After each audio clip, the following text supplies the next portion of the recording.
반갑습니다. 네. 네, 와. 네.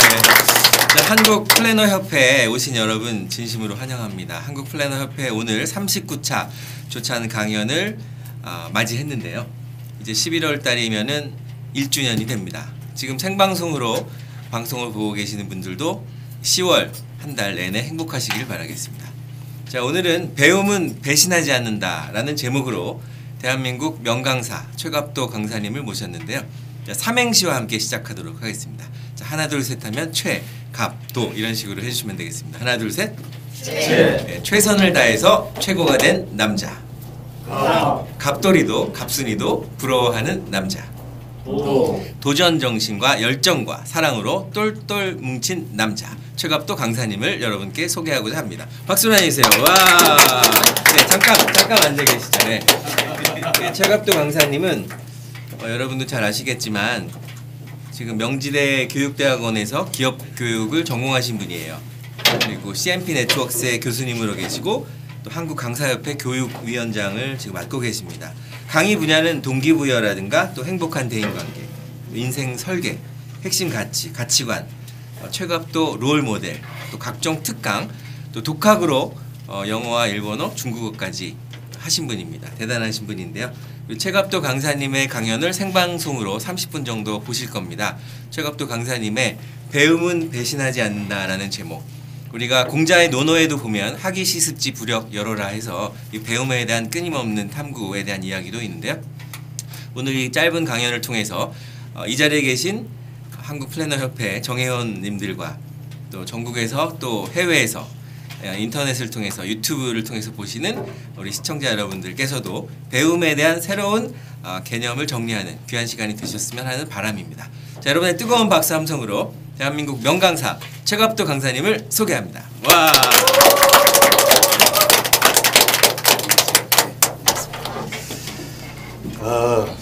정말 반갑습니다. 보통 지금 시간 같으면 게으른 사람들은 아직 이불 속에 있을 시간인데 정말 열정이 대단하신 분들 같습니다. 좋은 에너지를 갖고 계신 분들이 모이시니까 반갑게 인사 한번 나누시죠. 옆에 분들하고. 네. 네.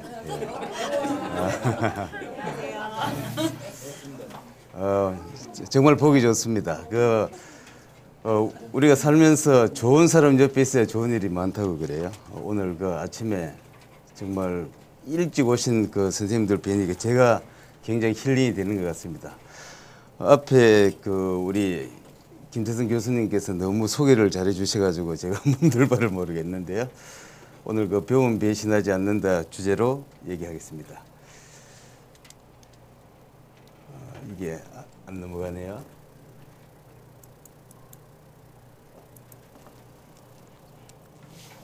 이게 왜 이렇지? 예. 소개를 해주셨는데 저는 현대기아자동차에서 정년퇴직을 하고 지금 CMP 네트워크스라는 교육업체에서 있습니다. CMP 네트워크스라니까 모르는 분들은 다단계 회사냐 그러는데 다단계 회사가 아니고요. 기업교육 전문 회사입니다. 그래서 기업에 주로 교육을 하고 있습니다. 제가 평생 해온 게 이제 기업에서 강의를 했기 때문에 기업교육 전문 회사고요. 자동차 회사에 있었지만 자동차 강의로부터 여러 가지 교육을 했었고 특히 이제 가정개발 컨설팅을 오랫동안 해왔습니다. 오늘 특별한 얘기가 아니고 저의 배움 얘기입니다. 그래서 첫째 이제 배움에 대한 도전 얘기, 두 번째는 배움에 대한 열정, 세 번째는 배움에 대한 혁신에 대한 얘기로 나눠봤습니다. 들어가기 전에 우리 훌륭하신 선생님들께 질문 하나 드리겠습니다. 어릴 때 학교 들어가시기 전에 꿈이 무엇이었는지 한번 이 포스트잇에다가 1, 2, 3 적어가지고 한번 적어보시죠. 예, 한 장에다가. 제가 강의하면서 한 3가지 정도 질문을 드릴 겁니다. 1번에다가 학교 들어가시기 전에 꿈이 있었어요? 우리 아버지들, 할아버지들이 너 커서 이거 되라 했던 얘기 한번 적어보시죠. 저는 어릴 때 꿈이 선생님이었습니다. 선생님이었는데 그 선생님이 되려면 어떻게 해야 됩니까? 이제 공부도 많이 해야 되고 뭐 여러 가지 이제 정상적으로 커야 되는데 저는 그런 과정을 못 겪고 요 슬라이드에서 해놓은 것처럼 평생 잊을 수 없는 순간이 많이 있게 되었어요. 우리 선생님들 초등학교 들어가시기 전에 꿈 적었으면 2번 적어가지고 2번에는 뭐 적나하면 사시면서 내가 이 순간은 평생 잊을 수 없다는 거 하나 적어보시죠. 내 이 순간은 내 평생에 잊을 수가 없다. 적으셨으면 옆에 분하고 그 두 가지 한번 나눠보시겠습니까? 내 어릴 때 꿈은 이제 저는 선생이라 그랬어요.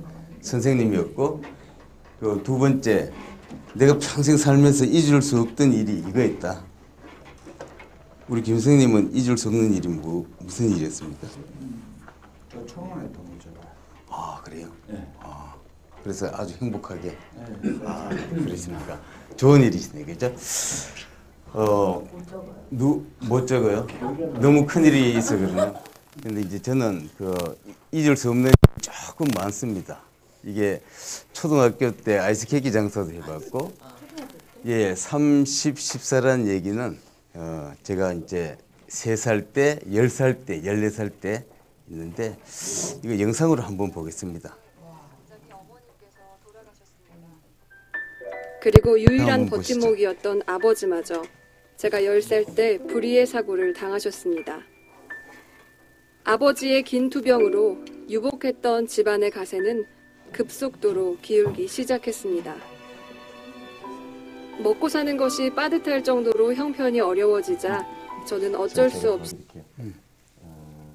다른 분들도 이걸 좀 하나 배우시면 좋아요. 강사님들 중에서 이 사운드가 HDMI로 가느냐 노트북으로 가느냐가 있거든요. 이거는 기본적으로 아셔야 돼요. 여기 재생 버튼을 누르면 여기 보면 이제 재생 장치가 나오거든요. 이거 필수로 아시는 게 좋아요. 지금 기본으로 돼 있잖아요. 이건 노트북으로 돼 있는 거고요. HDMI로 여기는 화면은 이제 일로 TV로 연결되는 거예요. 근데 연결이 안 되네요. 뭐가 문제인지.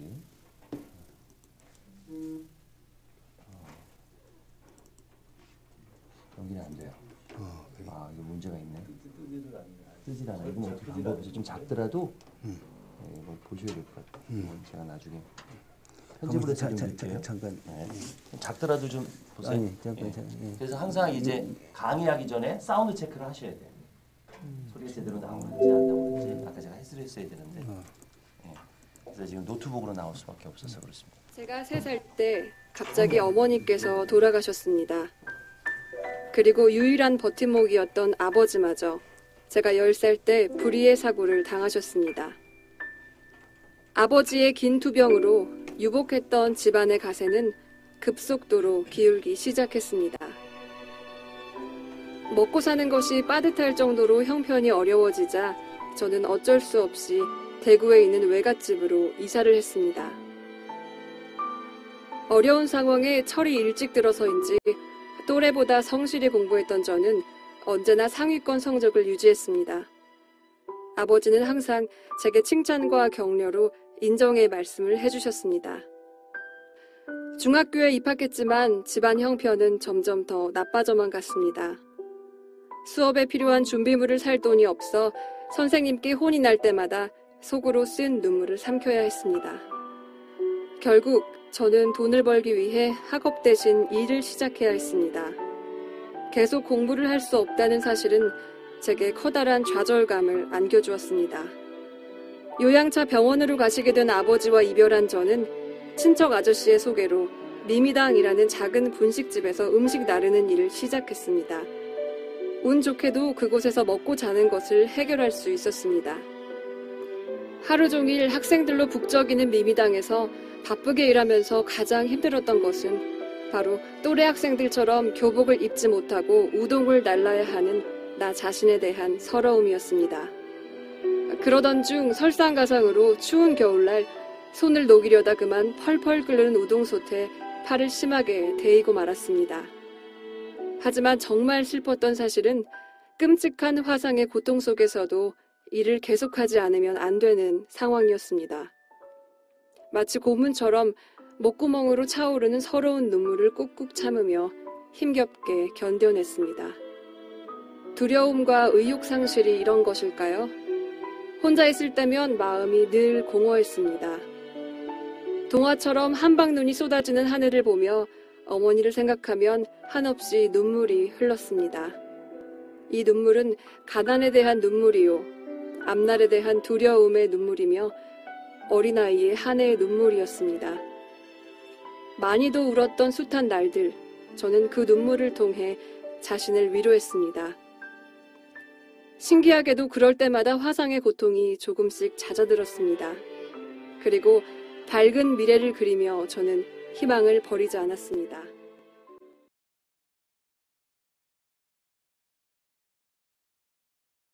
예, 가슴속에 감춰냈던 얘기, 책 쓰기 전까지 이제 얘기를 안 했던 얘기였어요. 그래서 이제 이 얘기를 할 수가 없어가지고 책 쓰다가 중단도 했었고, 또 이거를 이제 강의할 때 제가 너무 많이 울어가지고 강의를 할 수도 없고 또 방송 나와서도 그래서 결국 이걸 회사에서 만들어졌어요. 전직원 교육을 해야 되니까 뭐 좀 못하겠다고. 지금 이제 조금 이제 몇 년 지나기 때문에 이제 얘기해도 뭐 가슴은 먹먹해도 이제 얘기는 할 수 있겠지만 도저히 이제 얘기를 할 수 없어서 이제 됐었고요. 그래서 이제 14는 3살 때 어머니 돌아가시고 10살 때 아버지 사고 나시고 14살 때 이제 선생이 되겠다는 꿈을 접고 이제 생업에 들어가게 됐죠. 그래서 이제 처음 간 곳이 분식집입니다. 분식집. 대구의 미미당이라는 곳인데 이제 그곳에 있다가 그 다음에 이제 간 곳이 술집이에요. 요정 아실란지 모르겠는데 요정에서 이제 생활하는데요. 너무 어리니까 이제 그 일은 못하고 사실 그 주인 아주머니 딸 뭐 좋게 얘기하면 보디가드입니다. 학교 데리고 데려오고 이제 집안일 그 심부름하고 이렇게 하다가 17살 됐을 때 이제 옛날이니까 그 집에 이제 돈이 많으니까 자가용도 생기고 또 가정교사가 들어오니까 저는 할 일이 없어진 거예요. 그래서 선생님들 그 사시면서 뭐 다 훌륭하셔서 그런 일이 없을 것 같은데 일 중에 어떤 일이 제일 힘들 것 같습니까? 사시면서 나는 이런 일이 제일 힘들었다. 우리 일을 많이 하신 이순희 선생님 사시면서 어떤 일이 제일 힘들었어요? 그래요? 힘든 일. 그래요? 어려서도 정말 저도 많아요. 그래요. 네. 배고픔 어떤 그런 고통이 제일 그래요. 근데 제가 뭐 우리나라의 제일 지금 문제가 저출산 고령 아닙니까? 그래서 이제 대통령 특별기구에 있는 1, 2차 이제 저출산 고령화 대책의 그 이제 일원으로 제가 한 10년 동안 청년 실업 담당했었어요. 대기업에서. 성과가 굉장히 좋았죠. 100% 다 채워보시겠습니까? 이제 그분들이 청년 실업이라고 되어 있지만 청년 실업이 아니고 이제 뭐 40대, 50대까지 옵니다. 이제 모집해서 자격증 이제 따게 해서 이제 중소기업 취업시켜주는 프로젝트인데요. 그분들하고 이제 해봤을 때 제가 10년 동안 지금 이제 3차로 넘어갔지만 제일 힘든 일은 일이 없는 게 가장 힘든 일입니다. 일이 있는 것은 절대 힘든 일이 아닙니다. 일이 있는 게 행복이죠. 그래서 이제 그걸 제가 이제 저는 한 17살 때 그 경험을 했습니다. 거기서 이제 일이 없이 주인 아주머니가 워낙 좋은 분이라서 월급도 주고 밥도 줍니다. 할 일이 없어요. 일이 없으면 눈칫밥이잖아요. 그게 얼마나 힘들었는지. 그래서 저는 그 17살 때 그 경험에 의해 가지고 제가 다니던 회사도 부도가 났지 않습니까? 뭐 전국적으로 세계적으로 유명한 IMF 대부분 사람들이 이제 자이든 타이든 나갔는데 저는 안 나갔어요. 죽어도 여기서 있겠다고. 경험이 중요하다는 대목입니다. 일이 있다는 게 얼마나 행복하고 일이 없는 게 가장 힘든 일이라는 것 이제 경험했었고요. 그래서 사실 저는 제일 사실 직장 생활을 우리 선생님들도 오래 하셨겠지만 제가 아는 분이 이 선생님이라서 TV에서 봤어요. 오늘 처음 뵀는데 돈을 한 몇 년 정도 벌어 보셨습니까? 돈을 많이 해서 동대문사 아니 몇 년 동안. 돈 버는 거예요? 예. 한 30년? 아, 예. 박수 한번 쳐주시죠. 굉장히 어려워. 30년 이상 더 돈 벌어보신 분 있어요? 우리 이 선생님은 저보다 한참 후배입니다. 저는 49년째 지금 돈 벌고 있거든요. 지금 제 나이에 저 정도 돈 많이 벌어본 사람이 없어요. 돈 양이 많은 게 아니라 기간이 제가 49년째 지금 돈 벌고 있으니까 제가 어디 가도 특히 CEO 과정 가서 뭐 대단하신 분들 앞에 가도 이제 돈 번 연수로 따지면 저보다 많이 번 분이 별로 안 계시더라고요. 그래서 그 49년 동안 여기 있을 때가 가장 행복했습니다. 주인 아주머니한테 인정받고 돈도 너무 많이 벌고 창의력이라는 게 이런 데서 얘기 나오는 거고요. 제가 잘했던 게 이제 고객 최우선이었습니다. 요정이 아시다시피 술 드시는 분들이 계시는잖아요. 고급 비즈니스도 있고 향락과 퇴폐 장소이기도 한데 제가 술 드신 분들 화장실 다녀오실 때 물수건 서비스 70년도 얘기니까 대한민국의 CS는 제가 1호가 아닌가. 제가 그렇게 얘기해요. 그 당시에 CS가 어디 있었어요. 근데 이제 지금 우리나라의 그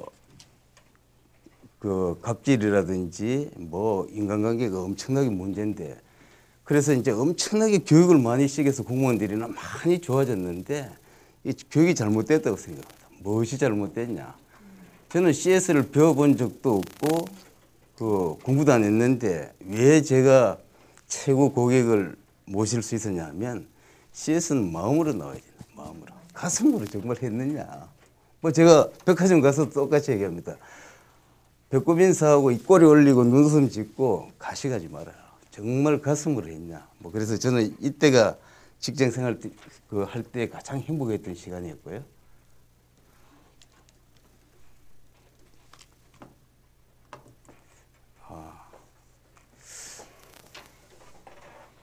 군대 생활 하기 위해서는 여러 가지 조건이 있는데 부모님이 계셔야 되고 일반적으로 그 당시도 한 중학교 이상 돼야 되는데 이제 군에 간 이유가 있습니다. 주인 아주머니가 술집에 있으니까 네가 정말 사람답게 살려면 기술을 배워야 되겠다.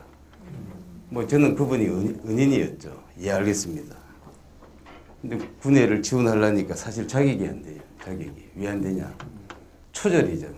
부모님이 안 계시는데 갈 수 있는 길은 지원에 갈 수 있었어요. 그래서 기술을 하서간 지원을 하는데 시험을 봐야 되는데 영어, 수학, 신체 검사, 상식. 근데 운동을 제가 했기 때문에 주인 아주머니가 몸이 약하다고 운동을 시켜서 운동을 해서 체력은 되고 상식은 아무리 초등학교 나와도 객기밥 한 7년 먹으면 눈치가 있고 신문을 봤기 때문에 그 정도 상식은 있어요. 그런데 영어, 수학이 문제죠. 그래서 이제 큰 책방에 가서 영어 수학책을 사다 보는데 공부가 되겠습니까? 안 되죠. 편두통이 있다는 게 저는 그때 알았어요. 술집 12시에 영업 마치고 공부를 하는데 옆머리가 아프기 시작하더라고요. 피가 터지고. 그런데 저는 모르겠습니다. 신은 인간에게 공평한 능력을 줬다고 생각합니다. 제가 군대 갈 나이까지 배운 게 없으니까 머리가 텅텅 비었잖아요. 몇 달 고생하니까 공부가 되기 시작해요. 그래서 중고등학교 책을 영어 수학을 다 띄고 군대를 가게 된 거죠. 군대 생활 그러면 전부 다 힘들다 그래요. 남자들이. 결혼하신 분들 남편들이 군대 얘기 축구 얘기하면 이해해 주셔야 돼요. 우리 겁나게 고생했다는 얘기입니다. 남자들은 군 제대했는 쪽으로 소변도 안 본다 그래요. 힘들었기 때문에. 근데 저는 군대 생활이 너무 좋았습니다. 왜 좋았을까요? 군에 갔더니 먹는 것, 입는 것, 자는 게 똑같아요. 똑같잖아요, 유니폼도. 높은 분은 제가 초절인지 알지만 우리 동기들끼리는 모르잖아요. 그 행복 겪어본 사람만 합니다. 너무 좋았어요. 그리고 더 중요한 건 공부 가르쳐 주잖아요. 배움의 한이 얼마나 있었겠습니까? 군대 제식훈련, 각계전투, 총검술 다 좋았어요. 얼마나 좋았나 그러면 저는 머리가 좋은지 어떤 군대에서 배웠던 걸 아직도 다 갖고 있습니다. 특히 장비 쪽에 재원을 제가 이제 기술 강사를 오래 했잖아요. 군대 장비 얘기 이런 거 어떻게 그걸 다 외우고 있냐고. 얼마나 좋았으면. 그래서 기술하사관 쪽은 조금 학력이 있는 친구들이 오는데 제가 1등 합니다. 얼마나 공부가 좋았든지. 그리고 이제 자격증 군에서 군생활 8년 하면 13개 했다고 하죠. 1급 자격증을 도전합니다. 1급. 1급은 대학교 나와야 되는 거잖아요. 안 힘든데요. 예, 말이 안 되는 얘기인데 말이 되는 얘기죠. 그래서 이제 1급 자격증 따고 제 꿈이 선생이었지 않습니까? 제가 드디어 교관을 합니다. 뭐 기술 선생도 선생이잖아요. 뭐 꼭 뭐 많은 인문학만 가르쳐야 선생이 아니고 제 꿈을 이루게 되는 거죠.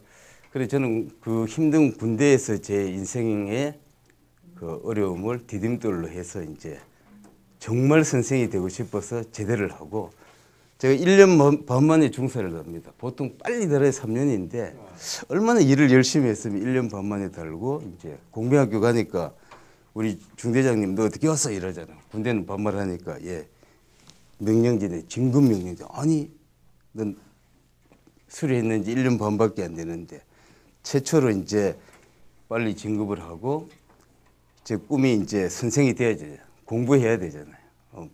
그래서 기능대학 시험을 봤는데 떨어졌죠. 30살입니다. 29에 제대해서 30살.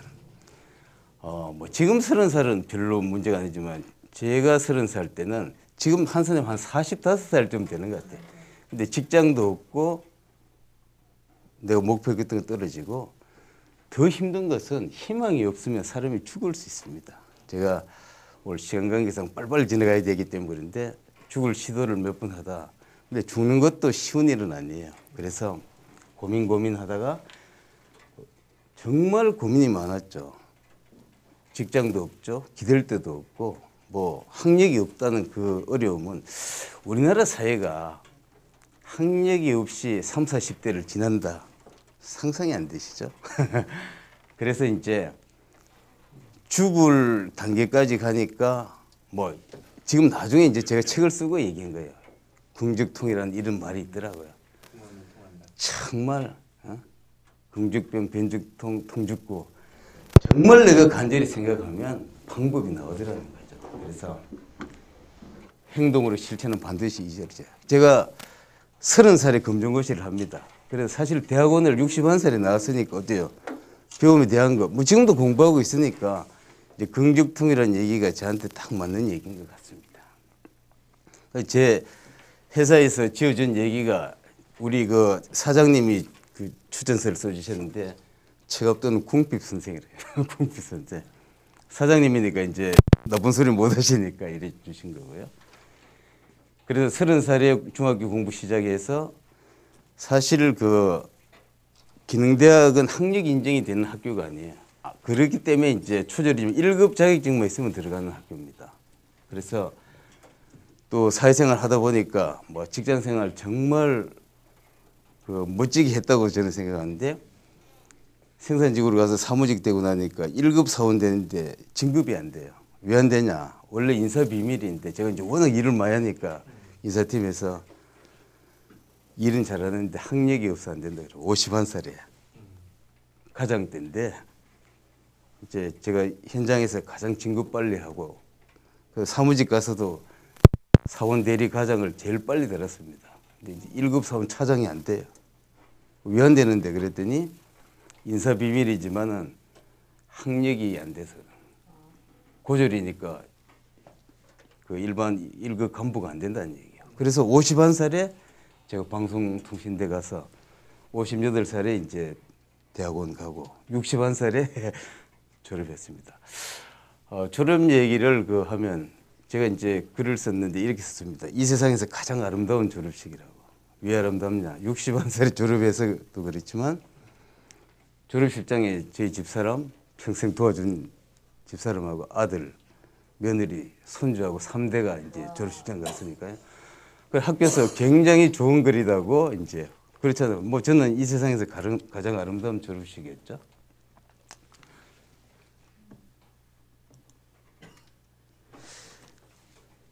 그 기능대학을 졸업하고 현대자동차 입사를 했으니까 저는 이제 굉장히 성공한 케이스였죠. 늦게 공부해서 들어갔지만은 갔더니 그 제가 영어를 잘했습니다. 잘해서 이제 외국인 담당이 됐는데 외국 그 이제 신입 사원들은 힘든 보직을 주잖아요. 그 영어 잘하니까 이제 원래 대형 엔진반이 있다가 소형 엔진반 명령 나가지고 옆에다 외국인 담당.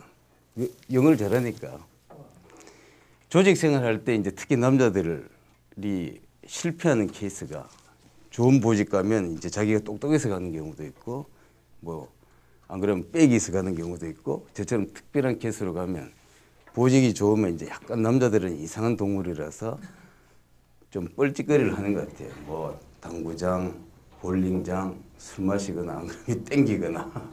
근데 저는 이쪽하고 별로 관심이 없어서 이제 이 책. 혹시 이 책 보신 분 있습니까? 이 책. 이 책이 그 사법고시 그 기술고시 이제 CPA 그 합격 수기 쓴 책인데요. 이 책을 봤더니 국민학교 요즘 초등학교 국교를 졸업하고 검정고시에서 그 사법시험 이런 분들이 몇 분 나와요. 제가 또 군대에 있을 때 그쪽 동네도 나오고. 그래서 제가 완전히 이거는 내가 해야 되는 일이. 그 우리 선생님들은 대부분이 그 중고등학교 몇 년 다니셨어요? 중고등학교. 우리 김 선생님도 6년. 제가 농담 삼아서 바보들 아니야 왜 6년 다녀? 저는 그 중학교 과정 4개월, 고등학교 과정 5개월, 대학교 1년 만에 다 입학까지 했잖아요. 어떻게 6년씩 다녀? 자칭 저는 또 기능대학 가서 최우수 상 받고 나오잖아. 저는 자칭 천재야 천재. 이건 내가 해야 되는 일이지. 응? 아 그렇잖아. 아니 남 6년 하는데 8개월 만에 해버리고 또 대학까지 갔고 또 대학도 최우수 받고 왔으니까 저보다 천재가 어디 있어요. 또 초졸이 1급 자격증 대졸자들 따는 거 따니까. 그래서 이제 이것을 보고 결혼도 했는 입장에 사표를 쓰고 제가 사법시험 도전을 합니다. 요즘 같으면 마누라한테 이혼감이지 이혼감. 그때는 좀 셌어요. 남자들이 뭐 여자가 어디 까불어 하고 뭐 내 마음대로 사표 쓰고 나 할 일이 있다. 뭐 그 당시에는 좀 그랬어요. 예. 그래서 사실은 안 됐죠. 이제 아기도 생기고 뭐 이래가지고 그러니 기아자동차 들어가서 이제 거기서 최단기 진급하고 이제 이렇게 해서 그래 사실 배움 배신하지 않는다 얘기가 이제 직장 생활을 하면서 그 대학 이제 일본학 경영학 했고요. 대학원도 사실 기업교육은 이제 졸업했고 또 2군데 다녔습니다. 그래서 뭐 얼마든지 직장생활 편하게 하는데 현실이 안주 안 하고 계속 했다는 얘기를 말씀드리고요. 사실 제일 중요한 회사에서 저를 롤모델로 뽑은 건 이겁니다. 이제 기업에서 제일 필요한 인재는 어떤 인재가 필요할까요? 기업에서 아이디어 내 맞습니다. 박수 한번 쳐주시죠. 네. 아이디어를 내서 성과가 나야 됩니다. 기업은 딱 한마디로 얘기하면 돈 버는 놈을 가장 좋아합니다. 돈 많이 벌어주는 놈. 그래서 저는 이제 제 능력에 비해서 엄청난 성과를 내서 롤모델로 이제 되게 됐죠. 전 직원 롤모델이 됩니다, 제가. 사실 강의를 회사에 있을 때 19과목 했어요. 뭐 19과목을 2시간짜리가 아니고 저는 짧아야 이틀, 3일, 4일. 안 그러면 한 달, 뭐 자동차 같은 건 1급 과정 하기 때문에 3명에서 1년 과정 하면 한 3, 4개월을 제가 강의해야 되죠. 엄청나게 긴 강의. 그래서 제가 이제 사실 긴 강의는 조금 하는데 짧은 강의가 어렵습니다. 특별한 게 체급도 롤모델 프로그램이 28시간짜리 있어요. 제 최고로 해서 신입사원들은 이거 다 받아야 됩니다. 체급도 분신 만들기 프로그램입니다. 왜 이게 됐냐? 추천서 수시 그 이상웅 사장님이 대기업은 글로벌 회사잖아요. 전 세계에서 경쟁하는데 참여 안 온다는 거죠. 직원들이. 대기업이 교육을 얼마나 많이 시킵니까? 시킨데 성과가 별로 없더라. 그래서 공부를 해서 제일 성과를 잘 낸 놈을 한번 뽑아보라니까 몇 년 만에 제가 뽑혔어요. 그래서 일주일씩 시키라고. 그 많은 인원 일주일 언제 시킵니까?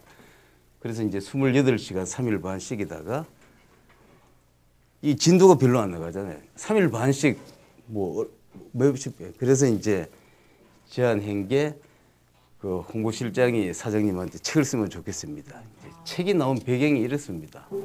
그래서 쓰다가 부모님 얘기 나와서 제가 울고 하다가 못 쓰겠다 하고 싸우고 막 이래요. 그러니까 이제 달래다가 이제 별일 다 하다가 막 나중에 화를 내더라고. 당신만 잘 먹고 잘 사냐고. 내가 뭐 잘 먹고 잘 사냐. 이제 그분이 한 말이 있어요. 당신은 1%의 어려운 사람이 지금 1%의 행복한 사람 아니냐. 그 어려운 후배들 당신처럼 키워야 될 거 아니냐. 사장님이 잠이 안 온다는데. 그래서 용기 내서 이제 쓰게 된 거예요. 사람이 자고 났더니 유명해졌다는 게 이제 이런 케이스입니다. 제가 책 쓰고 났더니요. 제일 처음 KBS 아침마당에 작가님이 PD라고 그래요. 메일이 왔어요, 회사로. 저는 모르죠. 와서 이제 제 책을 보고 우리 아들이 읽어야 될 책 같아. 그래서 방송에 나오라 그래요. 못 갑니다. 갈 수가 없죠. 뭐 아침마당 영상 제가 한 건데 그때 강의를 한 달에 160시간 이상 할 때. 160시간이 근무 시간인데 왜 이상이냐. 야간 기술대학 제가 교무처장이었고 또 신입사원들은 야간에 교육 많이 하잖아요. 우리 연수원에 와보셨잖아요. 그 제 집이잖아요. 제 방도 있고. 뭐 하여튼 연수원에 자고 지금 지나보면 우리 마누라하고 저하고 사이가 좋은 거는 제가 연수원에 하도 많이 살아가지고 많이 떨어져 살았어요. 그래서 이제 사이가 이혼 안 하고 사는 것 같아요. 강의를 160시간 이상 할 그런 이야기예요. 그래서 이제 이 책이 나와가지고 방송 타고 이제 난리가 나게 되죠. 제가 간단히 말씀드린 게 이겁니다. 이게 이제 한국경제 나왔는데 신문에 많이 났는데 이 기자가 우리 인터뷰하러 우리 회사 왔었어요. 제가 강의하는데 잠깐 나와라 해가지고 뭐 강의 들어가면 8시간씩 들어가니까 이제 잠깐 나와서 했는데 이 최진석 기자네 제 얘기를 초절로 그래서 이제 왜 저를 불러주냐 이래 봤더니 교육이 제일 중요한 게 동기부여이지 않습니까? 동기부여. 근데 이제 우리가 지금 아침에 이렇게 오신 선생님들 이미 잘 살고 계시지만은 또 우리가 지금 제일 힘든 게 미래 준비지 않습니까? 직장인들도. 그래서 이제 체업도는 보니까 초절로 30살에 공부해가지고 엄청나게 하고 또 지금도 작년에도 제가 아침마당 나왔잖아요. 왜 나왔냐? 시니어 중에 가장 열심히 활발하게 다니고 그것도 우리 마누라 같이 나왔어요. 특집으로. 우리 마누라 제발 일 좀 하지 마라. 바깥 생각하면 제가 얘기했잖아요. 일 없는 게 가장 어려운데 일이 있어서 너무 바쁘게 돌아다녔는데 그만큼 좋은 일이 어디 있어요. 그래서 이제 이게 초절 출신이지만은 계속 배웠더니 배움 배신하지 않더라는 얘기고요. 뭐 강의하는 사람들은 아침마당 나오는 것도 좋지만은 많은 청중 앞에 강의하는 게 굉장히 자긍심을 느끼는데 이게 이제 책 나오고 방송 나왔던 2014년도 그 전국 품질대 전기업 대상들이죠. 뭐 삼성, 현대, 대우할 것 없이 이날 행사에 이 장관님, 회장님, 시인님 이제 이분이 SBS 최님 수석 PD죠. 힐링 캠프 유명한 분이고 이분 누군지 아세요? 에드워드 건 칠성 호텔 셰프. 그래서 이날 이제 이 세 분이 앞에 강의하시고 KBS 박은영 아나운서가 이제 사회 보고 이분 저 이제 4명이 80분 토크하고 이게 1,500명 앞입니다. 1,500명 앞에 일주일 행사하는데 참석 인원은 뭐 신문에 보니까 그렇더라. 1, 2, 3층 인천 문화회관 큰데 1,500명 앞에서 제가 마지막으로 이제 강의하게 되죠. 품질 명장, 자동차 명장인데 여기 이제 품질 명장으로 돼 있어요. 그래서 자기 일의 전문가가 됐더니 엄청난 있을 수 없는 일이 벌어지죠. 어떻게 장관하고 같은 무대 쓰고 최고의 사람들하고 이제 쓰고. 그래서 이제 여기 1,500명 앞에 이제 강의를 하고 나왔더니 저는 이제 기업에 다 홍보가 돼버린 거죠. 초절이죠. 초절. 그리고 이제 이날은 제가 이제 일본 전문가입니다. 일본에 대한 이제 일본 가서 기술 뭐 좋은 얘기로 벤치마킹인데 엄청나게 제가 이제 똑같이 갔는데 배우는 질이 다른 거죠. 이제 그런 사례들을 해서고요. 자, 드린 포스트잇의 세 번째 여러분들 꿈 목표를 한번 적어주시죠. 뭐 한 개에서 한 3개 정도 적으시는데 편하게 적어주시죠. 적으셨습니까? 네.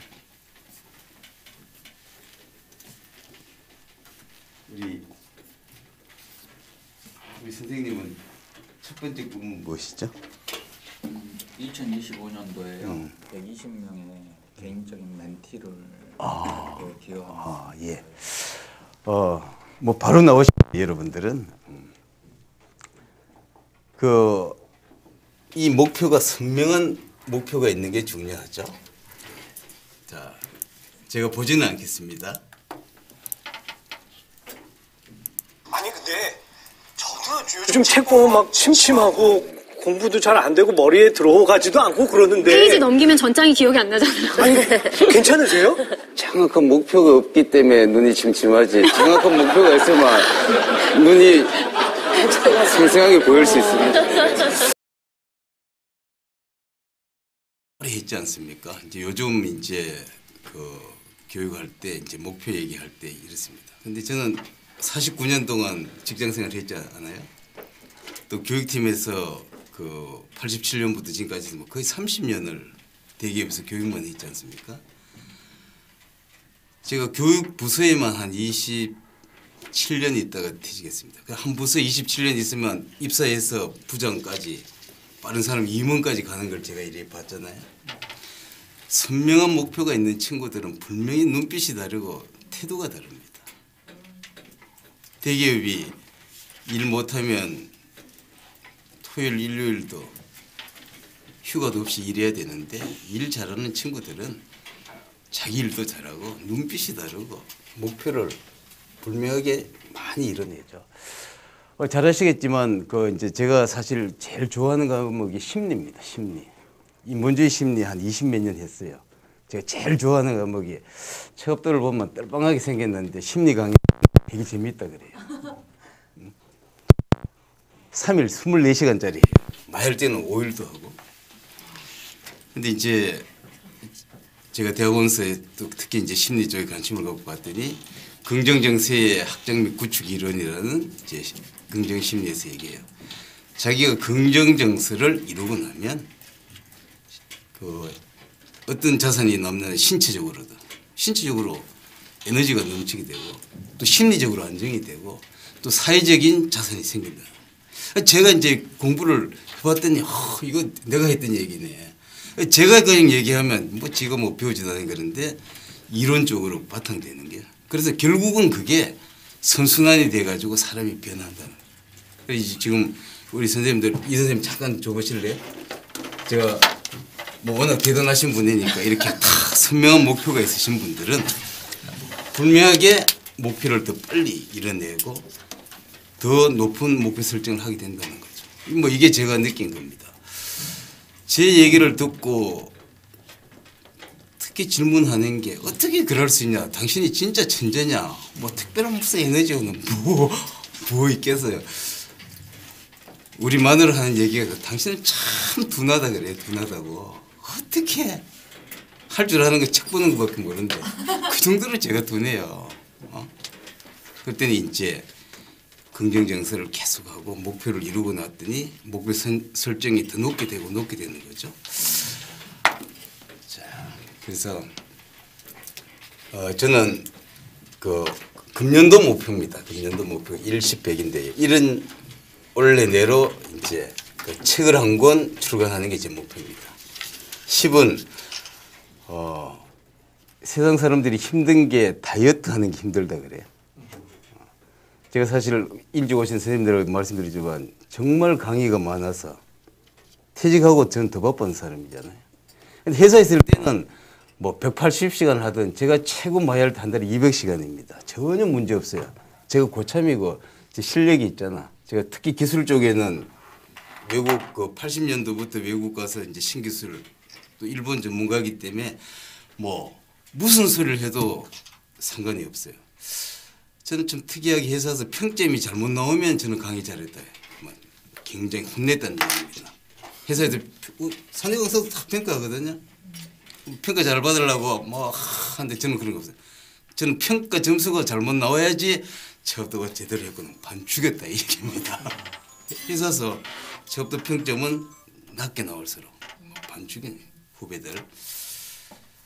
근데 이제 10은 그 어려운 다이어트인데요. 제가 작년에 키도 조그마한데 84kg 나갔어요. 그 이제 병원에 갔죠. 동네 병원에 갔더니 큰 병원 가봐라. 심부전증. 84kg 상상해 가신 분. 지금 몇 킬로 좀 보여요? 77kg? 아, 정확하시네. 74.9. 박수 한번 쳐주세요. 아, 감사합니다. 그래서 거의 이제 10kg는 안 되지만 9kg 정도 뺐는데 12월 말까지 10kg 뺐는데 확인할 겁니다. 지금 울산대학하고 창원대학 CEO 과정에 작년 12월에 강의했는데 약속했어요. 모시는데 체중기 달아놓고 70kg 넘으면 강의를 안 드리겠다고. 인천 그 CEO 과정 세 군데 몇백 날라가는 거죠. 뭐 저는 분명히 합니다. 지금 분명히 70kg 뺍니다. 뭐 그때 교수님한테 제가 찍어가지고 한번 보내드릴게요. 100은 그 책 100권 읽는 겁니다. 우리 정 박사님하고도 아침에 자주 오지만은 요즘 이제 제가 요즘 잘 못 가는데 책 많이 보죠.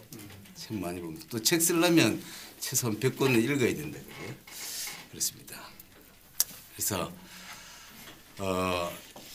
배움을 통해 가지고 자기 가치를 최고의 가치를 만드시고 그다음에 자신의 브랜드를 멋지게 만들면 어떤 결과가 있을까요? 제가 만든 얘기입니다. 배움은 수익이 줄지 않는 수단이다. 사실 뭐 겉으로는 어떤 얘기하지만은 사실 그 우리 민 선생님이 얘기했잖아요. 뭐 있어야지 뭐 포르투갈을 가든지 스페인을 가든지 갈 거 아닙니까? 그죠? 예. 그래서 배움이라는 게 저처럼 30살까지 초절히 계속 목표 설정하고 하고 했더니 그리고 제가 하는 얘기는 배움을 실천하는 사람은 청년이라고 저는 얘기를 하고요. 배움의 고통은 행복이라고. 우리 이 선생님 보시기에 제가 그렇게 고생했고 힘들었고 그렇게 보입니까? 아니죠. 그 이제 제가 이제 듣는 얘기가 그 얘기예요. 아니 당신은 그 진짜냐? 뭐 진짜지 뭐. 사실 저는 책 쓰면서 줄여서 썼습니다. 줄였어. 제가 이해가 안 되는 부분이 있어서 보통 책을 약간 업식에 쓰는데 저는 제가 굉장히 겸손하잖아요. 제 입으로 이야기하거든요. 저는 사실 줄여서 썼습니다. 그리고 이제 공부하는 사람들은 청년이고 뭐 공부하는 게 대부분 고통이다 그러는데 행복한 고통이고 가장 중요한 거 지금 100세 시대 어제도 TV 나오대요. 50% 이상이 빈곤층이라면 노인들이 뭐 배우면 돈이 없어도 행복하고 또 수익이 줄지 않는 거고 그래서 열심히 하시는 분들이지만은 제 얘기는 배우면 수익이 줄지 않는 수단이다. 이걸로 마치겠습니다. 경청해 주셔서 감사합니다. 질문 받겠습니다. 질문 질의응답 시간 여기 서 계시고요. 여러분께서 최갑도 강사님의 강연을 듣고 배움은 배신하지 않는다. 배움은 수익이 줄지 않는다라는 얘기. 예. 이경복. 지금껏 많이 배우셨는데 네. 물론 세상에 아주 많은 배울 것들이 있지만 앞으로 더 배우고 싶은 것들이 있으시다면 어떤 것들을 더 채워가고 싶으신지요? 네. 제가 그 아침마당 나와서 얘기했던 건데요. 그 이제 제가 유학을 가겠다니까 우리 마누라가 발작 뛰었죠. 일본 유학. 예. 이제 일본 가겠다니까 좋아가지고 난리였는데 이제 유학 간다니까. 그래서 이제 사실 일본 전문가죠 제가. 그래서 뭐 지금 공부하고 싶은 게 일본 쪽과 이제 정신적인 문제, 뭐 쉽게 얘기하면 명상이라든지 이제 이쪽으로 좀 하고 싶고 이제 마인드 쪽으로 제가 이제 엔지니어 출신이잖아요. 그래서 일보다도 정신 쪽에 이제 더 공부를 하고 싶고 또 이제 뭐 하나 더 있다면 이제 심리 쪽에. 네. 그래서 심리 강의를 이제 앞으로 좀 많이 하려고. 또 글의 분석 쪽에도 탁월하시잖아요. 예. 뭐 TA는 제가 그 일본 책을 번역해 가지고 뭐 조금 말씀드리면 하여튼 저희 회사 서버에 났습니다. 와. 외부 컨설턴트들보다 더 강의를 잘한다고 뭐 평점이 많이 잘 나온다는 얘기입니다. 이제 그 얘기는 조금 왜곡은 됐는데 이제 심리 강의를 하면 대부분 박사님들이 하시는데 네. 저는 박사도 아니잖아요. 사내 강사들이 많이 있어요. 많이 있는데 그 중에서 제가 이제 특별히 관심이 있어서 했는데 저는 그렇게 얘기하죠. 제가 수준을 맞췄다. 우리 직원들한테 수준을 맞췄다. 그래서 이제 사부에 몇 번 그게 나왔었는데 그 우리 이제 교육팀에도 팀장들이 있잖아요. 이제 3일 강의하기 때문에 이제 모니터링 다 돼서 봤더니 최 선생 강의 때는 컨설팅 모드다. 뭐 쉬는 시간에 강사를 가만히 냅둔다. 네. 사실 심리적으로는 뭡니까? 가족 관계가 가장 문제잖아요. 부인 관계, 자녀 교육 문제들. 또 요즘은 그 시부모님들 또 사이하고 장모님하고 관계 뭐 복잡다분한데 그 얘기를 그 심리 교수님 네. 박사님한테 저 이런 사정인데 못 하잖아요. 근데 저는 선배잖아요. 그래서 저하고 이제 컨설팅이 계속 3일 동안 이제 이루어지고 연수원이 있으면 자는데도 와서 이제 하고 뭐 그래서 가장 보람을 느끼는 부분이라서 이제 심리 쪽으로 공부를 네. 좀 하려고. 다음 질문 받겠습니다. 네, 정찬우. 혹시 지식을 수없이 습득을 하셨을 텐데요. 어떻게 책을 많이 보시는지 강의를 들으시는지 어디서 컨설팅을 받으시는지 그리고 책을 어떤 식으로 읽으시는지 궁금합니다. 뭐 이제 그 사실 강의는 많이 못 따라다니죠. 바빠서. 근데 이제 최근 그 정 박사님 작년부터인가 제가 그 책 포럼에 가고 일단 이제 책은 많이 보는 편입니다. 제 집사람이 저 이제 TV 안 보니까 당신 책 보는 게 재밌냐? 몇 년 전에 얘기했어요. 이제 안 놀아준다는 얘기잖아요. 그래서 뭐 나쁘진 않다고. 근데 이제 책 보면서 이제 좀 메모를 제가 잘하는 사람이에요. 메모. 누가 그랬잖아요. 천재보다 몽땅 연필이 낫다고. 그래서 이제 메모를 좀 저는 강의하면 거의 강의 얘기를 다 메모를 합니다.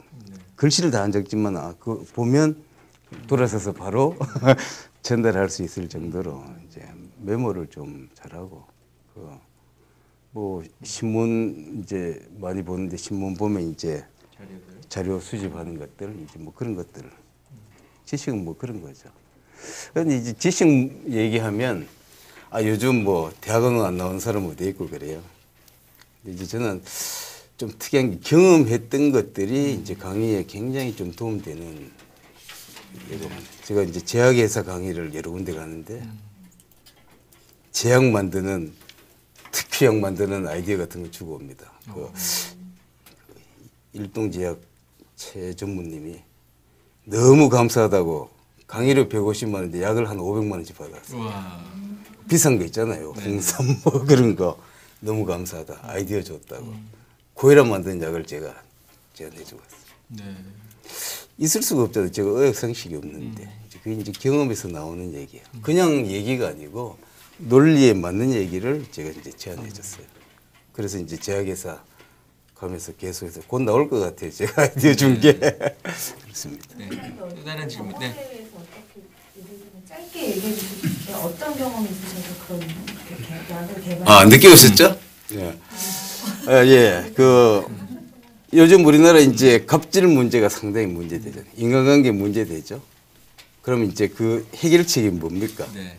인간관계를 잘하기 위해서 고객하고 대화를 많이 백화점에 막 이제 CS 교육을 하는데 제가 17살 때 우리나라 CS 최초라 그랬잖아요. 최초. 뭐 그렇죠. 그게 이제 제가 지식이 없었지만 가슴으로 했던 거기 때문에 자신이 백화점 CS 교육 담당자들 교육 가서 이제 하는 얘기입니다. 핵심은 그거죠. 내가 정말 이 일에 대해서 좋아하고 내 경험했던 거. CS 교육 우리 회사는 자동차 회사이기 때문에 1997년도 CS 팀을 만들었어요.